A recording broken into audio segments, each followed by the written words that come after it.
അസ്സാം വലൈക്കും dear friends. ഇന്നത്തെ നമ്മുടെ സ്പെഷ്യൽ നിങ്ങൾ ആരും ഇതുവരെയും ട്രൈ ചെയ്ത് നോക്കിയിട്ടില്ലാത്ത ഒരു അടിപൊളി വെറൈറ്റി റെസിപ്പിയാണ്. നമ്മുടെ ഈ വീഡിയോ കണ്ടുകൊണ്ടിരിക്കുന്ന സമയത്ത് നിങ്ങൾക്ക് ഇഷ്ടപ്പെടുകയാണെങ്കിൽ ഒന്ന് ലൈക്ക് ചെയ്തേക്കണേ. അതുപോലെ തന്നെ നമ്മുടെ ഈ ചാനൽ ആദ്യമായിട്ട് കാണുന്നവരും ഇതുവരെയും സബ്സ്ക്രൈബ് ചെയ്യാത്തവരും പ്ലീസ് ഒന്ന് സബ്സ്ക്രൈബ് ചെയ്തേക്കണേ. ഞാനിടുന്ന വീഡിയോസ് ഉടനടി കിട്ടുന്നതിനായി സബ്സ്ക്രൈബ് ബട്ടന്റെ തൊട്ടടുത്ത് കാണുന്ന ബെല്ലൈക്കൺ കൂടി ക്ലിക്ക് ചെയ്തിട്ട് ഓൾ എന്ന ഓപ്ഷൻ എനേബിൾ ചെയ്യാനും മറക്കല്ലേ. ആദ്യം തന്നെ ഇതിനായിട്ട് ഒരു കടായിലേക്ക് 250 ml കപ്പിന് 2 കപ്പ് പച്ചരിപ്പൊടി ഇട്ട് കൊടുക്കാം. ഒട്ടും തരിയൊന്നും ഇല്ലാത്ത ഇടിയപ്പം അപ്പത്തിനൊക്കെ എടുക്കുന്ന വറുത്ത പച്ചരിപ്പൊടിയാണ് എടുക്കേണ്ടത്. ഇനി രണ്ടാമത്തെ കപ്പ് അരിപ്പൊടിയും കൂടി ഇട്ട് കൊടുക്കാം. നമ്മൾ അരിപ്പൊടി എപ്പോഴും അളന്നെടുക്കുമ്പോൾ ഇതുപോലെ ലെവൽ ചെയ്ത് വേണം എടുക്കാനായിട്ട്. കുത്തി നിറച്ച് എടുക്കരുത്. കുത്തി നിറച്ച് മാവ് എടുക്കുകയാണെന്നുണ്ടെങ്കിൽ നമ്മൾ എടുക്കുന്ന വെള്ളത്തിന്റെ അളവ് വ്യത്യാസം വരും. അപ്പോൾ അതൊന്ന് പ്രത്യേകം ശ്രദ്ധിക്കുക. ഇതുപോലത്തെ ഒരു അളവ് കപ്പ് ഇല്ലാന്നുണ്ടെങ്കിൽ വീട്ടിൽ ചായയൊക്കെ കുടിക്കുന്ന സാധാരണ വലിപ്പമുള്ള ഒരു ഗ്ലാസ് എടുക്കുക. ആ ഗ്ലാസിന്റെ വലിപ്പത്തിനനുസരിച്ചായിരിക്കണം മാവും വെള്ളമൊക്കെ അളന്നെടുക്കേണ്ടത്. ഇനി ഇതിലേക്ക് ആവശ്യത്തിന് വെള്ളമോ തേങ്ങാപ്പാലോ ഒഴിച്ച് മിക്സ് ചെയ്ത് ഒന്ന് യോജിപ്പിച്ചെടുക്കാം. ഞാനിപ്പോ ഇതിലേക്ക് വെള്ളവും തേങ്ങാപ്പാലും ഒഴിച്ചാണ് മിക്സ് ചെയ്തെടുക്കുന്നത്. നമ്മൾ മാവ് അളന്നെടുത്ത അതേ കപ്പിൽ തന്നെയാണ് വെള്ളവും അളന്നെടുക്കേണ്ടത്. ആദ്യം ഞാനിപ്പോ 2 കപ്പ് വെള്ളമാണ് ഒഴിച്ചു കൊടുക്കുന്നത്. നമ്മൾ ഇതിലേക്ക് സാധാരണ പച്ചവെള്ളം തന്നെയാണ് ഒഴിച്ചു കൊടുക്കുന്നത്, ചൂടുവെള്ളം ഒന്നുമല്ല. ഇപ്പൊ ഞാൻ 2 കപ്പ് വെള്ളമാണ് ഒഴിച്ചു കൊടുത്തിട്ടുള്ളത്. നന്നായിട്ടൊന്ന് കട്ടകളൊന്നും ഇല്ലാതെ ഒന്ന് മിക്സ് ചെയ്ത് യോജിപ്പിച്ചെടുക്കാം. 1 കപ്പ് അരിപ്പൊടിക്ക് 1.5 കപ്പ് വെള്ളം എന്ന കണക്കിലാണ് നമുക്ക് വെള്ളം ചേർത്ത് കൊടുക്കേണ്ടത്, വെള്ളം ആയാലും തേങ്ങാപ്പാലായാലും. അപ്പൊ 2 കപ്പ് അരിപ്പൊടിക്ക് 3 കപ്പ് വെള്ളമാണ് ആവശ്യമായിട്ട് വരുന്നത്. ആദ്യം നമ്മൾ 2 കപ്പ് വെള്ളം ഒഴിച്ച് കട്ടകളൊന്നും ഇല്ലാതെ മാവ് മിക്സ് ചെയ്ത് യോജിപ്പിച്ചെടുക്കുക. അരിപ്പൊടി ആയതുകൊണ്ട് പെട്ടെന്ന് തന്നെ മിക്സ് ചെയ്ത് യോജിപ്പിച്ചെടുക്കാൻ പറ്റും. ഇപ്പൊ പെട്ടെന്ന് തന്നെ മിക്സ് ചെയ്ത് യോജിപ്പിച്ച് എടുത്തിട്ടുണ്ട്. ഇപ്പൊ നമ്മൾ 2 കപ്പ് വെള്ളമല്ലേ ഒഴിച്ചു കൊടുത്തിട്ടുള്ളത്. ഇനി ഇതിലേക്ക് ഒഴിച്ചു കൊടുക്കുന്നത് വെള്ളമല്ല, നല്ല കട്ടിയുള്ള തേങ്ങാപ്പാലാണ് 1 കപ്പ് ഒഴിച്ചു കൊടുക്കുന്നത്. അപ്പൊ 2 കപ്പ് അരിപ്പൊടിക്ക് 3 കപ്പ് വെള്ളമാണ് എടുക്കേണ്ടത്. നിങ്ങൾക്ക് തേങ്ങാപ്പാലിൽ വേണമെന്നുണ്ടെങ്കിൽ ഫുള്ളായിട്ട് 3 കപ്പ് തേങ്ങാപ്പാൽ എടുക്കുക. വെള്ളത്തിലാണ് ചെയ്യുന്നതെങ്കിൽ നിങ്ങൾക്ക് 3 കപ്പ് വെള്ളം എടുക്കാം. ഏതാണോ താല്പര്യം അങ്ങനെ ചെയ്യാം. അല്ലാന്നുണ്ടെങ്കിൽ 2 കപ്പ് വെള്ളവും 1 കപ്പ് തേങ്ങാപ്പാലും എടുക്കാം. ഞാനിപ്പോ 1.5 കപ്പ് തേങ്ങയിലേക്ക് 1 കപ്പ് വെള്ളം ഒഴിച്ച് 1 മിനിറ്റ് ഒന്ന് അരിച്ചെടുത്തിട്ടാണ് ഈ തേങ്ങാപ്പാൽ എടുത്തിട്ടുള്ളത്. നമ്മളിതില് തേങ്ങാപ്പാല് ചേർത്തത് കൊണ്ട് ഒരു പ്രത്യേക ടേസ്റ്റ് ആണ് കിട്ടുന്നത്. അപ്പൊ തേങ്ങാപ്പാല് താല്പര്യം ഇല്ലെങ്കിൽ മുഴുവൻ വെള്ളം ഒഴിച്ചു കൊടുത്താൽ മതിയാകും. ഇനി വീണ്ടും ഒന്ന് മിക്സ് ചെയ്യാം. ഇപ്പതാ ഒന്ന് മിക്സ് ചെയ്ത് എടുത്തിട്ടുണ്ട്, കട്ടകളൊന്നുമില്ല. ഇനി ഇതിലേക്ക് ആവശ്യത്തിനുള്ള ഉപ്പിട്ട് കൊടുക്കാം. ഞാനിപ്പോ 3/4 ടീസ്പൂൺ ഉപ്പാണ് ഇട്ട് കൊടുക്കുന്നത്. രുചിച്ച് നോക്കിയിട്ട് വേണമെന്നുണ്ടെങ്കിൽ കുറവുള്ള ഉപ്പ് ചേർത്ത് കൊടുത്താൽ മതിയാകും. സാധാരണ നമ്മൾ ഇടിയപ്പത്തിന്റെ മാവ് തയ്യാറാക്കി എടുക്കുന്ന സമയത്ത് വെള്ളം തിളപ്പിച്ച് അതിൽ മാവ് ഇട്ടിളക്കി യോജിപ്പിച്ചൊക്കെയാണ് എടുക്കുന്നത്. ഒരുപാട് സമയം കുഴച്ച് മയപ്പെടുത്തി എടുക്കാനൊക്കെ ഒരുപാട് സമയം എടുക്കും, കൈ പൊള്ളും. അപ്പൊ അങ്ങനെയൊക്കെ ഒരുപാട് പ്രശ്നങ്ങളുണ്ട്. ഇതാകുമ്പോൾ അങ്ങനത്തെ പ്രശ്നങ്ങളൊന്നുമില്ല. ഒരുപാട് സമയം കുഴക്കേണ്ട ആവശ്യമില്ല, അതുപോലെ തന്നെ കൈ പൊള്ളേണ്ട ആവശ്യമില്ല. ഈസി ആയിട്ട് നമുക്ക് ചെയ്തെടുക്കാൻ പറ്റും. അതൊന്ന് മിക്സ് ചെയ്ത് എടുത്തിട്ടുണ്ട്. ഫ്ലെയിം ഞാൻ ഓണാക്കിയിട്ടില്ല, ഇനി വേണം ഫ്ലെയിം ഓണാക്കാൻ. അപ്പം നമ്മുടെ കലക്കിയെടുത്ത മാവ് ഈ രീതിയിലാണ് ഇരിക്കുന്നത്. ഒരുപാട് അങ്ങ് കുറുകി കട്ടിയാവാൻ പാടില്ല. ഈ ഒരു രീതിയിലാണ് നമ്മുടെ മാവ് ഇരിക്കേണ്ടത്. ഒരുപാട് അങ്ങ് കട്ടിയാവാനും പാടില്ല, ഒരുപാട് അങ്ങ് ലൂസായി പോവാനും പാടില്ല. ഈ ഒരു രീതിക്ക് കലക്കിയെടുക്കുക. ഇങ്ങനെ തയ്യാറാക്കുന്ന മാവിന് ഏത് ബ്രാൻഡ് അരിപ്പൊടിയിലും വെള്ളത്തിന്റെ അളവ് ഒരേ അളവ് തന്നെയാണ് നമ്മൾ എടുക്കുന്നത്. ഇപ്പൊ ഞാൻ എന്താ ഫ്ലെയിം ഓണാക്കി കൊടുത്തിട്ടുണ്ട്. മീഡിയം ഫ്ലെയിം വെച്ച് കൊടുക്കുക, കൈവിടാതെ ഇളക്കി കൊടുക്കുക. കൈവിട്ട് പോയാൽ പിന്നെ അടുക്കി പിടിച്ച് മാവൊന്നും നല്ല കറക്റ്റ് ആയിട്ട് വെന്ത് കിട്ടില്ല. മീഡിയം ഫ്ലെയിമിൽ വെച്ചിട്ട് ഇതുപോലെ കൈവിടാതെ ഇളക്കി കൊടുത്തോണ്ടേയിരിക്കുക. അപ്പൊ ഈ രീതിയിൽ തയ്യാറാക്കുന്ന മാവിന് ഏത് ബ്രാൻഡ് അരിപ്പൊടിക്കും വെള്ളത്തിന്റെ അളവ് ഒരുപോലെ ആയിരിക്കും. നമ്മളിതില് തേങ്ങാപ്പാല് ചേർത്തത് കൊണ്ട് ഒരു പ്രത്യേക ടേസ്റ്റ് ആണ് കിട്ടുന്നത്. അപ്പൊ തേങ്ങാപ്പാല് താല്പര്യം ഇല്ലെങ്കിൽ മുഴുവൻ വെള്ളം ഒഴിച്ചു കൊടുത്താൽ മതിയാകും. നമ്മൾ ഇതുപോലെ ഇളക്കി കൊടുത്തോണ്ടിരിക്കുന്ന സമയത്ത് ഇതുപോലെ ചെറിയ ചെറിയ കട്ടകൾ പോലെ വരും. മാവെല്ലാം ഒന്ന് യോജിച്ച് വരുന്ന സമയത്ത് കട്ടകളെല്ലാം ഉടഞ്ഞു വന്നോളും. ഇതുപോലെ മാവ് കുറുകി വരുന്ന സമയത്ത് ഫ്ലെയിം കുറച്ചിട്ടിട്ട് വേണം ഇളക്കി കൊടുക്കാനായിട്ട്. നമ്മൾ ഈ മാവ് തയ്യാറാക്കുന്ന സമയത്ത് കുറച്ച് കട്ടിയുള്ള ഒരു കടായോ ഏതെങ്കിലും ഒരു പാത്രമോ എടുക്കുക. അപ്പൊ കണ്ടില്ലേ, മാവെല്ലാം ഒന്ന് യോജിച്ച് കിട്ടിയിട്ടുണ്ട്. ഇതുപോലെ ഒന്ന് ആക്കി കൊടുക്കുക, കട്ടകളെല്ലാം ഒന്ന് ഉടച്ചു കൊടുക്കുക. പെട്ടെന്ന് തന്നെ റെഡിയായി കിട്ടും, ഒരുപാട് താമസമൊന്നുമില്ല. പാനിൽ നിന്ന് നമുക്ക് വിട്ട് വരുന്നവരെ ഒന്ന് ഇളക്കി കൊടുക്കുക. അഥവാ നിങ്ങൾ തയ്യാറാക്കുന്ന മാവില് കുറച്ച് വെള്ളം കൂടി പോയിട്ടുണ്ടെന്നുണ്ടെങ്കിൽ കുഴപ്പമൊന്നുമില്ല. ഇതുപോലെ പാനിൽ നിന്ന് വിട്ട് വരുന്നവരെ ഒന്ന് ഇളക്കി കൊടുത്താൽ മതിയാകും. ഇനി ഇതിലേക്ക് നമുക്ക് ആവശ്യത്തിനുള്ള എണ്ണ ഒഴിച്ചു കൊടുക്കാം. എണ്ണ ഒഴിച്ചു കൊടുക്കുമ്പോൾ നല്ല സോഫ്റ്റും ആയിരിക്കും, പാനിൽ നിന്ന് പെട്ടെന്ന് വിട്ട് കിട്ടുകയും ചെയ്യും. ഇനി ഇതിലേക്ക് 1 ടേബിൾ സ്പൂൺ വെളിച്ചെണ്ണയാണ് ഒഴിച്ചു കൊടുക്കുന്നത്. എണ്ണ ഒഴിച്ചു കൊടുത്ത് വീണ്ടും ഒന്ന് മിക്സ് ചെയ്യാം. ബോള് പോലെ നമുക്ക് ഉരുണ്ട് കിട്ടണം. അതുവരെയും ഒന്ന് ഇളക്കി കൊടുത്താൽ മതി. നമ്മൾ എണ്ണ ഒഴിച്ചു കൊടുത്തപ്പോൾ പാനിലൊന്നും ഒട്ടിപ്പിടിക്കാതെ നല്ല സ്മൂത്തായിട്ട് ഇളക്കിയെടുക്കാൻ പറ്റുന്നുണ്ട്. ഇങ്ങനെ തയ്യാറാക്കിയെടുക്കുന്ന മാവിന് നമ്മൾ കുഴച്ച് പരുവപ്പെടുത്തി എടുക്കേണ്ട ആവശ്യമൊന്നുമില്ല. അപ്പോൾ കണ്ടില്ലേ, മാവ് നല്ല കട്ടിക്ക് ബോൾ പോലെ ആയി കിട്ടിയിട്ടുണ്ട്. ഇതുപോലെ ആക്കിയെടുക്കാം. ഇപ്പോൾ ഈ കടായി നല്ല ചൂടാണ്. ഈ ചൂടിൽ തന്നെ ഈ മാവ് വെച്ചിരിക്കുകയാണെന്നുണ്ടെങ്കിൽ മാവ് ഡ്രൈ ആയി പോകും. അതുകൊണ്ട് ഒരു പാത്രത്തിലേക്ക് മാറ്റാം. ഇനി നമ്മൾ തയ്യാറാക്കിയെടുത്ത മാവ് ആ ചൂടോടുകൂടി തന്നെ ഒരു ബൗളിലേക്ക് ഇട്ട് കൊടുക്കാം. മാവ് നല്ല സോഫ്റ്റ് ആയിട്ടാണ് ഇരിക്കുന്നത്. കയ്യിലൊന്നും ഒട്ടിപ്പിടിച്ചിട്ടൊന്നുമില്ല. ഇതുപോലെ ഒന്ന് പ്രസ് ചെയ്ത് കൊടുക്കാം. ഇപ്പൊ മാവ് നല്ല ചൂടാണ്. ഈ മാവിന്റെ ചൂട് ചെറുതായിട്ടൊന്ന് മാറണം. ഒരുപാട് ചൂട് മാറാൻ നിൽക്കേണ്ട, ചെറിയൊരു ചൂട് വേണം. ഇനി മൂടി വെച്ച് കൊടുക്കാം. അപ്പൊ ഈ മൂടി വെച്ച് കൊടുക്കുന്ന സമയത്ത് കുറച്ചും കൂടെ മാവൊന്ന് വെന്ത് കിട്ടും. ഇപ്പൊ നമ്മൾ മാവ് മൂടി വെച്ച് കൊടുത്തിട്ട് ഒരു 10 മിനിറ്റ് ആയി. ഇപ്പൊ ചെറിയൊരു ചൂടുണ്ട്, ഒരുപാടങ്ങ് ചൂട് മാറിയിട്ടില്ല. ഈ മാവിന്റെ പ്രത്യേകത എന്ന് പറഞ്ഞാൽ ചൂട് മാറിക്കഴിഞ്ഞാൽ നല്ല സോഫ്റ്റ് ആയിട്ട് തന്നെ ഇരിക്കും. കണ്ടില്ലേ, നമ്മൾ സാധാരണ ഇടിയപ്പത്തിനൊക്കെ മാവ് തയ്യാറാക്കുന്നത് ഒരുപാട് പ്രയാസപ്പെട്ടാണ്. ചിലപ്പോൾ വെള്ളം കൂടിപ്പോവും, അല്ലെങ്കിൽ ചിലപ്പോൾ മാവ് ഡ്രൈ ആയി പോകും. ഇങ്ങനെ മാവ് തയ്യാറാക്കി എടുക്കുന്നത് നമുക്ക് പേടിക്കേണ്ട ഒരാവശ്യവും ഇല്ല. നല്ല കറക്റ്റായിട്ട് നല്ല സോഫ്റ്റ് ആയിട്ട് മാവ് നമുക്ക് കിട്ടും. ഈ മാവ് കുഴച്ച് മയപ്പെടുത്തി എടുക്കേണ്ട ഒന്നും ആവശ്യമില്ല. മാവ് നല്ല സോഫ്റ്റ് ആയിട്ടാണ് ഇരിക്കുന്നത്. സാധാരണ നമ്മൾ ഇടിയപ്പത്തിന് മാവ് തയ്യാറാക്കുന്നത് പോലെ ഒരുപാട് കുഴച്ച് ബുദ്ധിമുട്ടേണ്ട ആവശ്യമില്ല, കൈയൊന്നും പൊള്ളേണ്ട ആവശ്യമില്ല, അങ്ങനത്തെ ഒരു പ്രശ്നങ്ങളൊന്നുമില്ല. ഇനി ആവശ്യത്തിന് മാവ് ഇങ്ങനെ എടുക്കുക. അപ്പൊ എത്രയാണോ മാവ് വേണ്ടത് അതിനനുസരിച്ച് എടുക്കുക. ജസ്റ്റ് ഒന്ന് നമുക്ക് സേവനാഴിക്കുള്ളിൽ ഇടാൻ വേണ്ടിയിട്ട് ജസ്റ്റ് ഒന്ന് ഇതുപോലെ ഒന്ന് ഉരുട്ടിയെടുക്കാം. വേണമെന്നുണ്ടെങ്കിൽ ഉരുട്ടേണ്ട ആവശ്യമൊന്നുമില്ല, മാവ് കോരി നിറച്ചു കൊടുത്താൽ മതി. ഇപ്പൊ മാവ് ചെറുതായിട്ട് ഇതുപോലെ ഒന്ന് ഉരുട്ടിയെടുത്തിട്ടുണ്ട്. ഇനി സേവനാഴിക്കുള്ളിൽ വെക്കാൻ വേണ്ടിയിട്ടാണ് ഇങ്ങനെ ചെയ്തെടുത്തിട്ടുള്ളത്. ബാക്കിയുള്ള മാവ് മൂടി വെച്ച് കൊടുക്കുക, അല്ലെങ്കിൽ മാവ് ഡ്രൈ ആയി പോകും.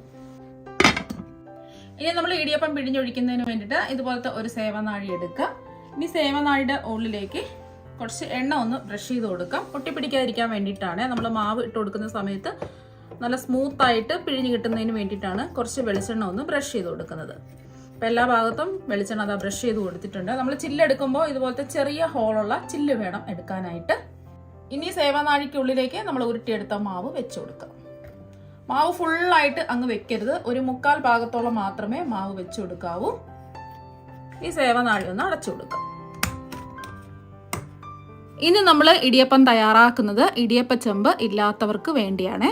ഇടിയപ്പച്ചെമ്പ് ഇല്ലാത്തവർക്ക് ഈസി ആയിട്ട് എളുപ്പത്തിൽ നമുക്ക് അരിവാല വെച്ചിട്ട് നമുക്ക് ഇടിയപ്പം തയ്യാറാക്കി എടുക്കാൻ പറ്റും. വീട്ടിൽ നമ്മൾ അരിയൊക്കെ വാർക്കുന്ന അരിവാല ഉണ്ടല്ലോ, ആ അരിവാല വെച്ചിട്ട് നമുക്ക് ഈസി ആയിട്ട് ഇടിയപ്പം തയ്യാറാക്കി എടുക്കാൻ പറ്റും.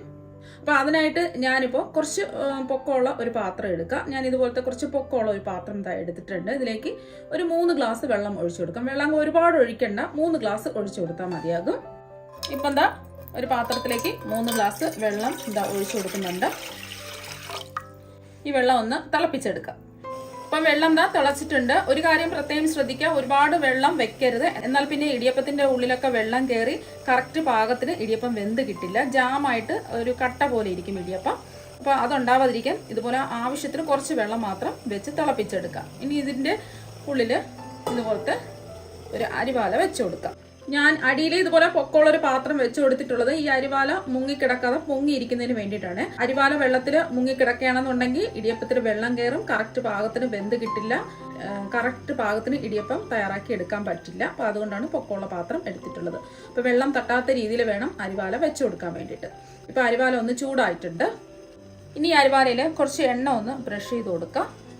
നിങ്ങൾക്ക് വേണമെന്നുണ്ടെങ്കിൽ ഇതിൽ വാഴയില വേണമെന്നുണ്ടെങ്കിൽ വെച്ച് കൊടുക്കാം. വാഴയില ഉണ്ടെങ്കിൽ വെച്ച് കൊടുക്കുക, ഇല്ലാന്നുണ്ടെങ്കിൽ ഇതുപോലെ എണ്ണ ഒന്ന് ബ്രഷ് ചെയ്ത് കൊടുത്താൽ മതിയാകും. എണ്ണ ഒന്ന് ബ്രഷ് ചെയ്ത് കൊടുത്തതിന് ശേഷം ഫ്ലെയിം കൂട്ടിയിടരുത്. എന്നാൽ പിന്നെ ഇതിന്റെ ആവി കൊണ്ടിട്ട് നമ്മൾ ഇടിയപ്പം പിഴിഞ്ഞെടുക്കുന്ന സമയത്ത് കൈ പൊള്ളും. അപ്പോൾ അതുകൊണ്ട് ഫ്ലെയിം കുറച്ച് വെച്ചിട്ട് വേണം ഇടിയപ്പം പിഴിഞ്ഞൊഴിക്കാൻ. ഇനി നമുക്ക് ഇടിയപ്പം പിഴിഞ്ഞൊഴിക്കാം. കണ്ടില്ലേ, ഈസി ആയിട്ട് നമുക്കിതാ മുറിഞ്ഞൊന്നും പോവാതെ കറക്റ്റ് പരുവത്തിന് മാവ് കറക്റ്റായിട്ട് കിട്ടിയത് കൊണ്ടാണ് കറക്റ്റ് പാകത്തിന് കിട്ടിയിട്ടുണ്ട്. അപ്പം എത്രയാണോ നിങ്ങൾക്ക് ആവശ്യം ആയിട്ടുള്ളത് അത്രയും പിഴിഞ്ഞൊഴിച്ചു കൊടുക്കുക.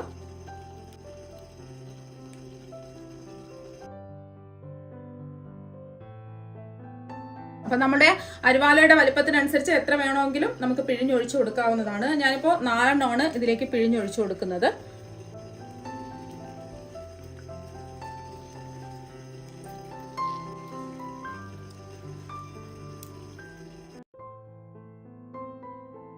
അപ്പോൾ ഇടിയപ്പമൊക്കെ അതാ പിഴിഞ്ഞ് ഒഴിച്ചു കൊടുത്തിട്ടുണ്ട്. ഇനി നമുക്ക് ഇത് മൂടി വെച്ച് കൊടുക്കാം. സാധാരണ ഇടിയപ്പം തയ്യാറാക്കി എടുക്കുന്നത് പോലെ 10 മിനിറ്റിന്റെ ആവശ്യമൊന്നുമില്ല. മൂടി വെച്ച് കൊടുത്ത് ഒരു 3 മിനിറ്റ് ഒക്കെ ആകുമ്പോൾ തന്നെ ഈ ഇടിയപ്പം റെഡിയായി കിട്ടും. Flame medium to high flame വെച്ച് കൊടുക്കുക. ഈ ഇടിയപ്പം ഒന്ന് വെന്ത് വരട്ടെ. ഇപ്പം നമ്മൾ ഇത് വേവിക്കാൻ വെച്ചിട്ട് ഒരു 3 മിനിറ്റ് ആയി. ഇനി നമുക്കിത് തുറന്നു നോക്കാം. ഫ്ലെയിം ഒന്ന് കുറച്ച് വെച്ച് കൊടുക്കുക. ഇപ്പം ഇടിയപ്പമൊക്കെ നല്ലോണം എന്താ വെന്തിട്ടുണ്ട്. ഇനി നമുക്ക് അരിവാലിൽ നിന്നും ഇടിയപ്പം എടുത്ത് മാറ്റാം. നല്ല സ്മൂത്തായിട്ട് ഇതാ വന്നിട്ടുണ്ട്. അടിക്കൊന്നും ഒട്ടിപ്പിടിച്ചിട്ടൊന്നുമില്ല. നല്ല അടിപൊളി ഇടിയപ്പം ഇതാ ഇവിടെ റെഡി ആയിട്ടുണ്ട്. ബാക്കിയെല്ലാം ഇതുപോലെ തന്നെ നമുക്ക് എടുക്കാം.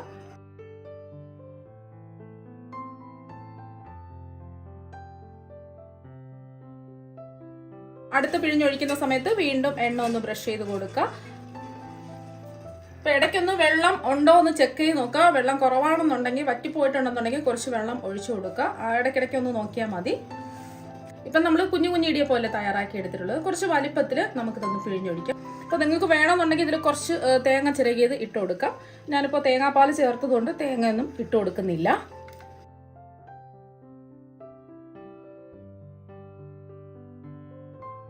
ഇപ്പം ചില സ്ഥലത്ത് ഇതിന് വീശപ്പം എന്നും പറയും. എത്രയാണോ വലിപ്പം വേണ്ടത് അതിനനുസരിച്ച് പിഴിഞ്ഞ് ഒഴിച്ചു കൊടുക്കുക. നല്ല ഈസി ആയിട്ട് നല്ല സ്മൂത്തായിട്ട് നമുക്ക് ഇതാ പിഴിഞ്ഞൊഴിക്കാൻ പറ്റുന്നുണ്ട്. റൗണ്ടായിട്ട് ഇതാ പിഴിഞ്ഞെടുത്തിട്ടുണ്ട്. ഇങ്ങനെ വേണമെന്നുണ്ടെങ്കിൽ ഇങ്ങനെ എടുക്കാം. നടുക്ക് വെറുതെ വിട്ടിട്ട് ഞാനിപ്പോൾ ഫുള്ളായിട്ട് അങ്ങ് കവർ ചെയ്യണേ.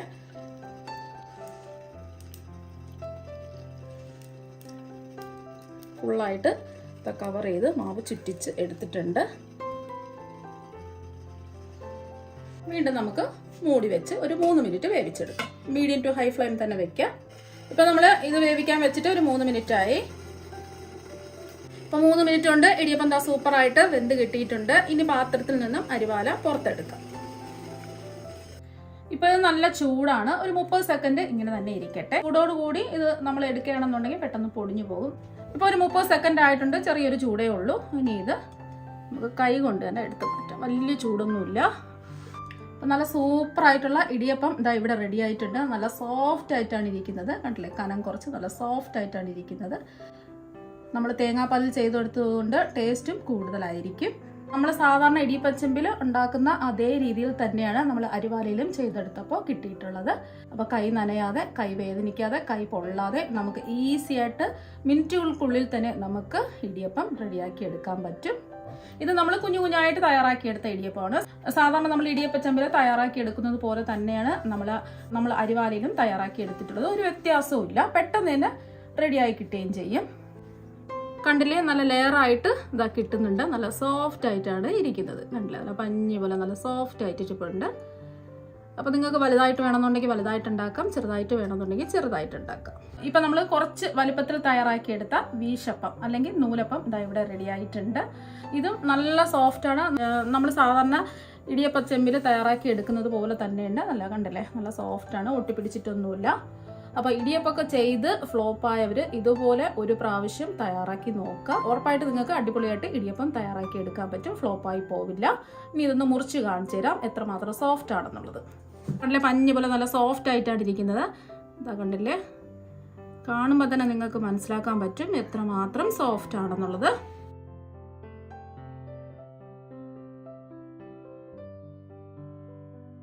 അപ്പോൾ നിങ്ങളെല്ലാവരും ഈസി ആയിട്ട് റെഡിയാക്കി എടുക്കാൻ പറ്റുന്ന ഈ ഇടിയപ്പം ഒരു പ്രാവശ്യം ഒന്ന് ട്രൈ ചെയ്ത് നോക്കുക. തീർച്ചയായും നിങ്ങൾക്ക് എല്ലാവർക്കും ഒരുപാട് ഇഷ്ടമാകും.